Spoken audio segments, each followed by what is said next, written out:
আসসালামু আলাইকুম। আমি এখন খবর পড়ছি 14টার খবর পড়ব আমি মোহাম্মদ আলমগীর হোসেন ভুয়া, ABS হাব 24 থেকে। খবরের প্রথমে, আগামীকাল হাতির সাথে সুন্দরবনে পিঁপড়ার যুদ্ধ লাগে। 2 দিন যুদ্ধকালীন পিঁপড়ার পায়ের তলে 100 হাতি নিহত হয়েছে। বিস্তারিত ন্যাংডার মাইয়া জানাইছে।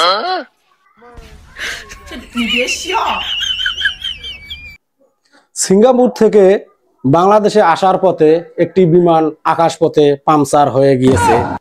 আকাশে লিক ছাড়ার দোকান না থাকার কারণে সেখানে পাম্প ছাড়াইতে পারে নাই। এই জন্য বিমান কর্তৃপক্ষ আন্তরিকভাবে দুঃখ প্রকাশ করেছে।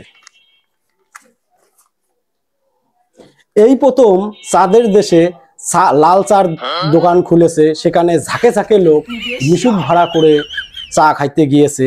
চার দোকানওয়ালা বলেছে যদি সেখানে ভালোভাবে চার দোকান চলে তাহলে তারা ভাতের ব্যবস্থা করবে। বিস্তারিত জানাবে পল্টুর বউ।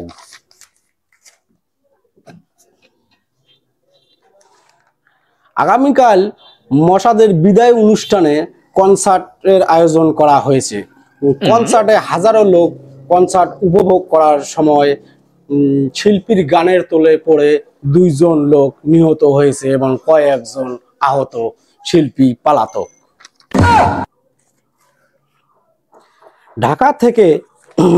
ঢাকা থেকে কুড়িগ্রাম আসার পথে কুড়িগ্রাম এক্সপ্রেস ট্রেনটি সামন চাকায় হাওয়া কম থাকার কারণে আবলের পাগাড়ে পড়ে গিয়েছে।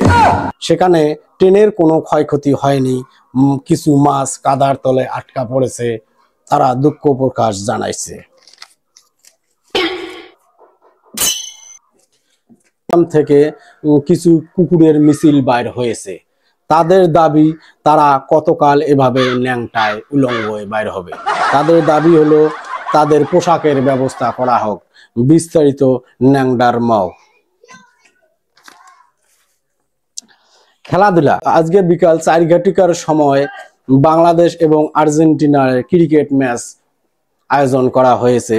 সেখানে সাকিব আল হাসানের জোড়া গোলে বাংলাদেশ জয়লাভ করেছে। এখন জানাচ্ছি আবহাওয়া। আজ আবহাওয়া অধিদপ্তর থেকে জানানো হয়েছে ঘন ঝড় এবং বৃষ্টি হওয়ার সম্ভাবনা আছে। কোথাও কোথাও হালকা ঝড়ি এবং শিল, তার সঙ্গে টাকা এবং পয়সা পড়তে পারে। আপনারা সজাগ থাকবেন। আগামীকাল সূর্য সন্ধ্যে 6টার সময় উঠবে এবং সূর্য অস্ততায় যাবে সকাল 8টার সময়। খবরটি প্রচারিত হলে আপনারা পরবর্তী খবর দেখার জন্য আমন্ত্রণ জানানো হলো।